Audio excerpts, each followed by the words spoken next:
Here at Mobility Solutions, we had a bit of a head scratcher with a repair on a Pride PX4 outdoor mobility scooter. Let's jump into it.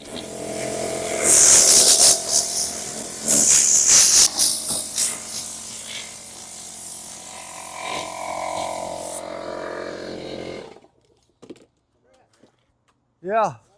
What's up? Hey, I'm Chris with Mobility Solutions, AffordableMedicalUSA.com. This is the PX5, and the reason for this video is if you have this could happen to you.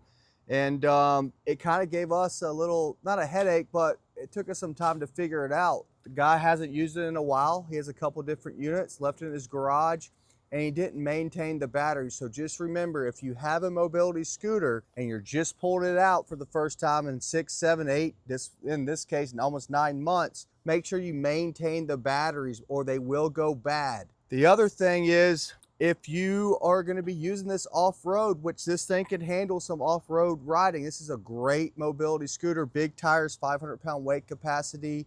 It's their workhorse of mobility scooters. A lot of cool features with it. We'll talk about some of that stuff in this video briefly. We did do a long video.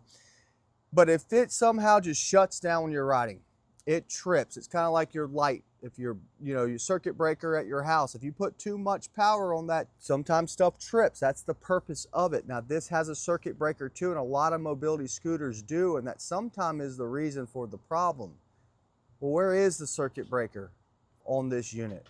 It's a good question. When I pulled in here today, they asked me where it was just to see if I knew, and I didn't even know. I'm going to show you today. It's going to save you a lot of time. I'm also going to just take this for a really quick spin, just briefly go over this. So, I also want to tell you that these chargers tend to get hot sometimes. Usually when the batteries are low, it's working really hard to get it charged up. This one's warm, it's not overly hot, but some people might think this is too hot.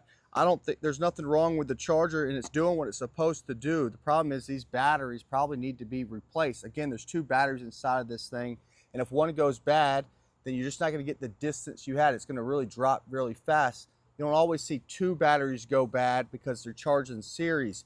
But if this charger's really hot, it's going to cool down after it gets the batteries up if it can. Now, if it can't get the batteries up and it stays hot for a long time, you have a big issue with your batteries. So go into your local battery store or local dealer and tell them to check out the batteries. We do a full analyze for our customers. It tells us the percentage of the batteries. If we see one high, one low, we know we have one bad battery. We need to change both. Always change both of your batteries, please. And this is a 8 amp hour charger, so this charger won't kick on to charge the batteries if the batteries are too low, but some battery chargers, 2 amp and below, usually kick on no matter what. So if you have an old go-go, an old drive scooter, whatever it is that has smaller batteries with a 2 amp hour charger, and you go plug it up and the batteries are bad, that charger is going to try to keep charging those batteries. Once you open that box, you'll see the swelling inside, and that's the problem.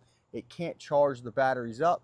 But anything over the 2 amp hour chargers usually have an indication, like the 3.5s, it won't kick on to charge the batteries because they're too low. All right, so I'm gonna fire this bad boy up. Unlike other scooters, this has a little button you press. It turns the unit on, but the unit will not work. It has this brand new, like Pride's little private key, I think it's the NFC, where you have to scan it to make it work.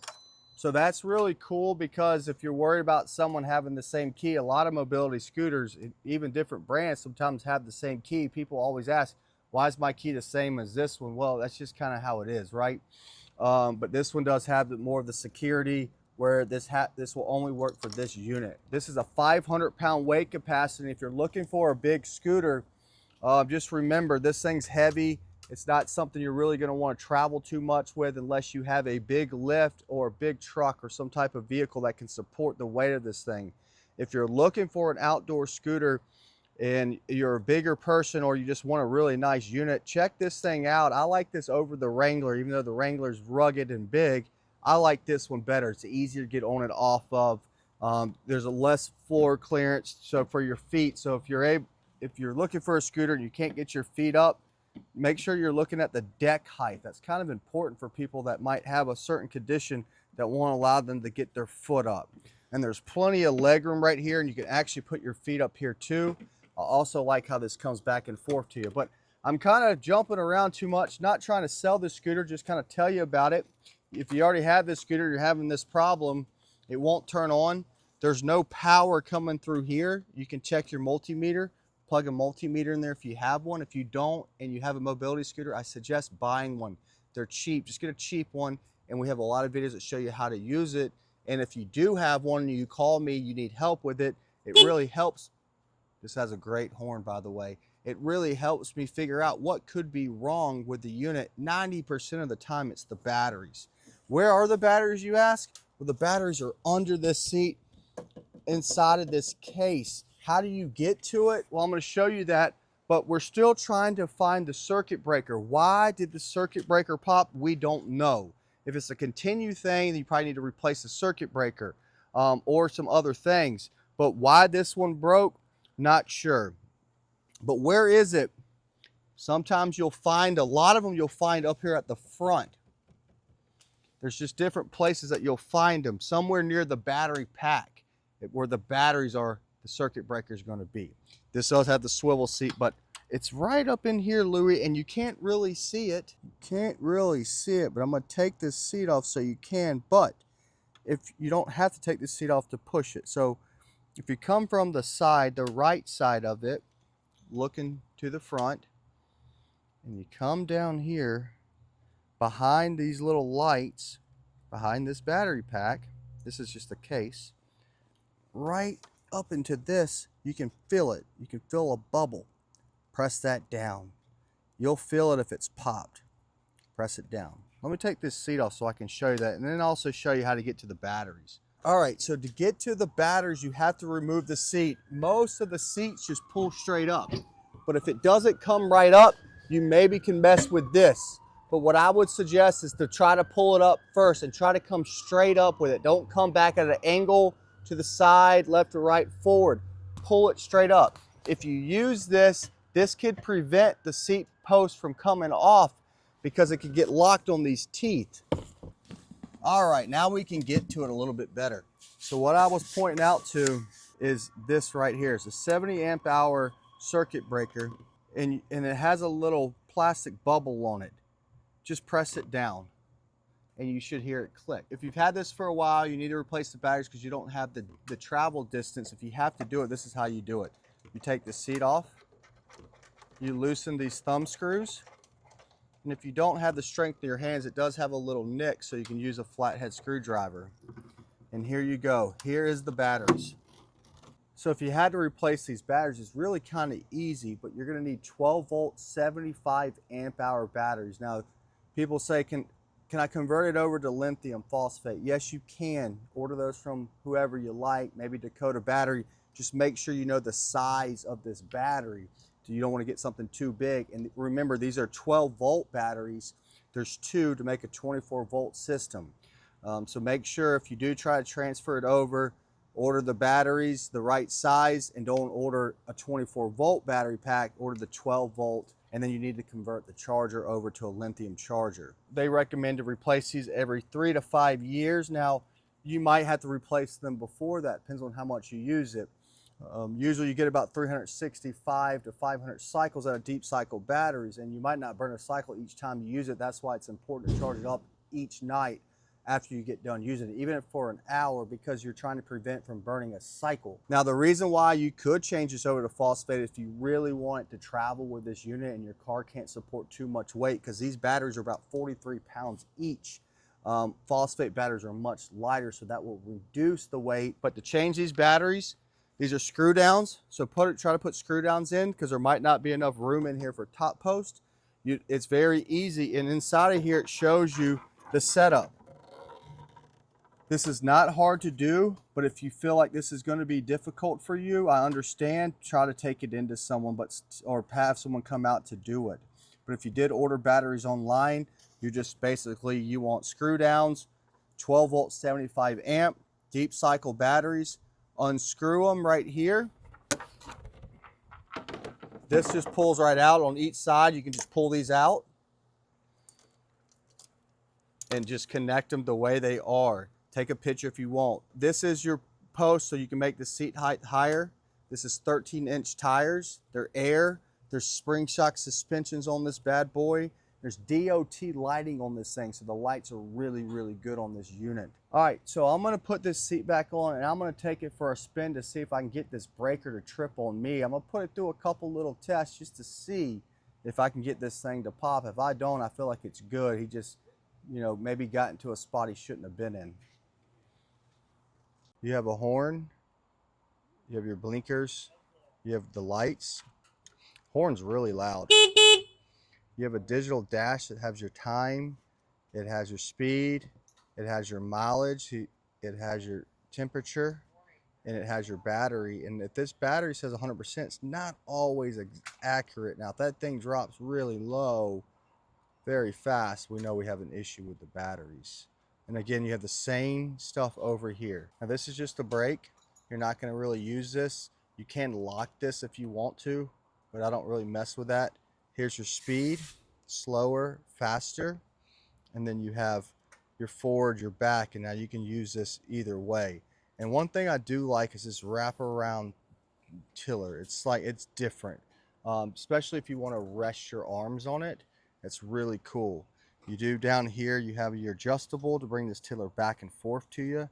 You have some mirrors on each side, a decent basket. You can attach a basket to the back of this unit and other things. You have your blinkers down here, and again, you have your big, bright light. All right. So to start this unit up, you're going to press this, and then you're going to swipe this across.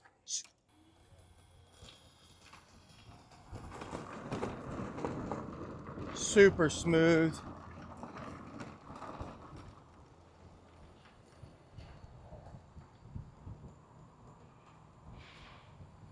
Not a very fast scooter, but it's a very comfortable scooter. Lots of leg room.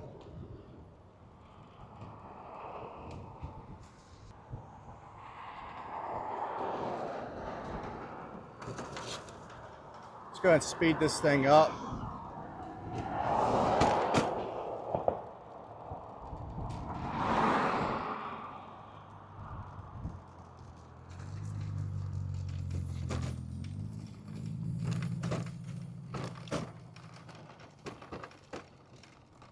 Keeping an eye on this battery gauge, just so you know, it's at 99%. That's fine. A big load on it. We'll stop it, and there it goes. It tripped. And it tripped on a surface that's not that bad, so there's something wrong with this unit. I'm going to come back here, and I'm going to press the circuit breaker. I'm going to turn it off, turn it back on, and swipe the key. And we're going to run it just for a little bit in a slower speed. Now our battery went back up to 100%. We're going to see if we can get this thing to trip at a slower speed. And it doesn't matter, it shouldn't trip at all.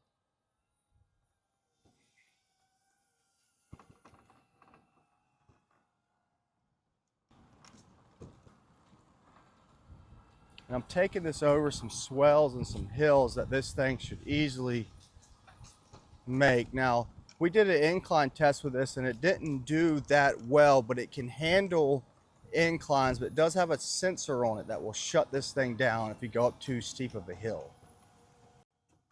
And there it goes again.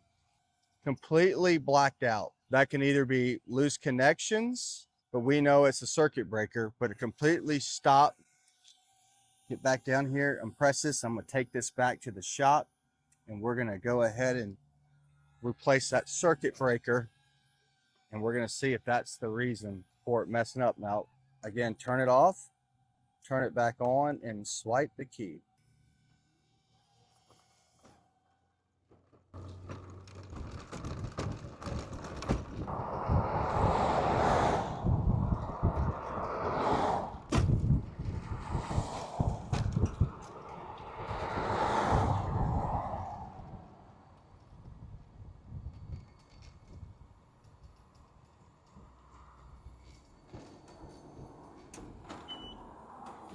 Boom. One more time. going uphill, so something's pulling. So we'll get it figured out.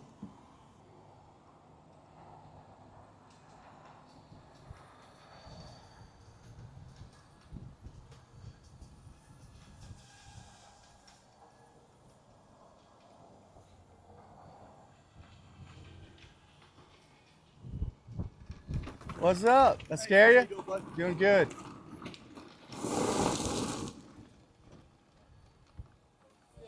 All right, so we had some issues with this unit tripping where it shouldn't trip. Now, usually it trips if you get it stuck somewhere, there's an overload. But that's not the case for this. The batteries seem to be fine. Something's making this trip. Now, first thing you can do is check around the shafts of the scooter. Make sure there's not hair, string, something that's wrapped up really bad. That can give you problems. So check that, check both of them. You know, obviously if that looks clean, I would probably just go ahead and change that breaker first. So we're gonna change this 70 amp breaker. Once we put it on there, then we're gonna take it for a ride to see if that gives us a problem. There's either a bad breaker or a loose connection inside of it. So we'll take this shell off. This is Brandon, he's lead tech. So, oh look, so this is nice. If you did have to do some repairs, it's pretty easy to get to this controller. Here's the breaker. So you'll loosen this. There's another one right here. You're just gonna get some pliers. I was gonna try to do it with my fingers. You'll just get something to loosen that, and then you can pull this out. Now there's some wires up underneath it. We're gonna see if it's hard. This is good to hear. Hear that beeping noise? This tells us what could be wrong with it. Is it 7? You also have a wrench up here and a line. It's still working though. Usually if you get beep code, something's not working. Like for example, let me turn this off. Put this into free will. I should get 5 beeps out of this thing. This is like putting your unit in neutral.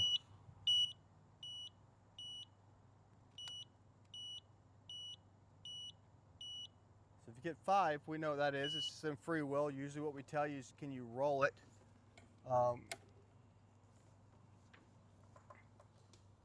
In free will, it should roll a little bit smoother. So that could be our problem. We're about to call tech. This thing should roll smoother in free will, and it's not. But you know what it could be on this? Just thinking. This has disc brakes. Something could be wrong with this brake. So the front's locking up. So something's, come look at this, Louis. So this has disc brakes because it's the speed and the size. So up in here, this brake might be the reason for it. So what we'll do is we want to see if these wheels move smoothly. These wheels roll smooth. You see that? That's good. Put it down. The reason why this is breaking, like I said, the overload, but could be your circuit breaker. And I felt like this scooter was faster than it was. 7 beep code usually comes back to a speed pod issue. I don't know if that's really it, but we'll come to that. It wasn't giving us a beep code until just recently. It was just tripping that breaker because there's this disc brake's being activated. It's overloading the system, and it's probably why I thought it was a little bit faster. It still says it's going 8 miles per hour. That's what's telling you this thing's a beast. It was pushing through these disc brakes, and they're not completely locked out. But there's a lot of resistance down here. It's keeping these things from moving freely. Yeah, I gotta think it's... Man, these things are tight, dude. Shouldn't have... That should spin freely. We need to take a little bit of pressure out. So, and what it did was both sides was locked up. But I did it on this side. I'll show you what we did. It's just releasing some of that pressure out of the disc brakes by this caliper. And you know, we're using a 10 millimeter. It's like your best friend. If it doesn't fit, it's probably 10 millimeter. You're using the wrong thing. So I just loosened this just a little bit, this little 10 millimeter bolt right here. A little bit of the oil dropped out, and then we tighten it back up. A little bit of resistance to it.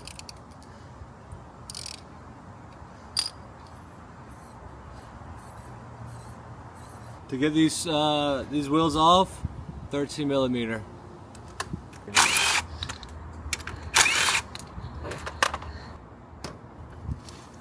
There goes a little bit of the oil drip. Now it's probably just pushing that out, so it's a lot better. And then that little bit of resistance on it will just fade away. You know what I mean? When you start driving it. Yeah. Because this chair didn't get used all that much.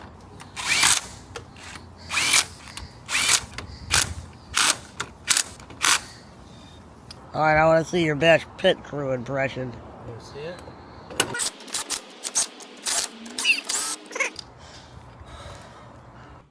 All right. So we are taking the PX4 back in the field, and the wheels, front wheels are nice and loose, so they're driving well. We're gonna go up this hill right here.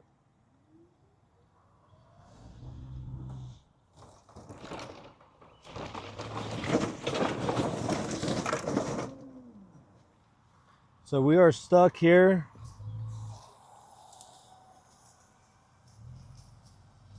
But these rocks are pretty thick right here.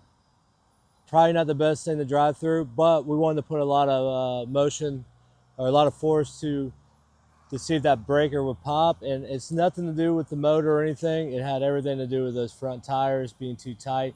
So pretty good if we, you know, first good test. So let me get this unstuck. It's moving good, 8 miles per hour. Wheels are rolling well.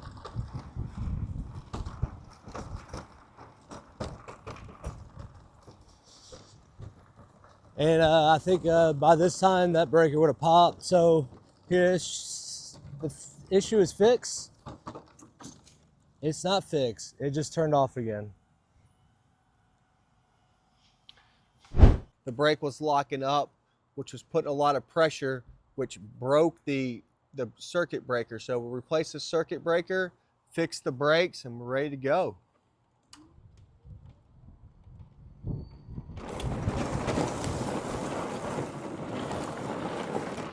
If you have any other questions, or if you want to just kind of follow us on our YouTube channel, check us out or give us a call at 803-926-2224. Have a great day.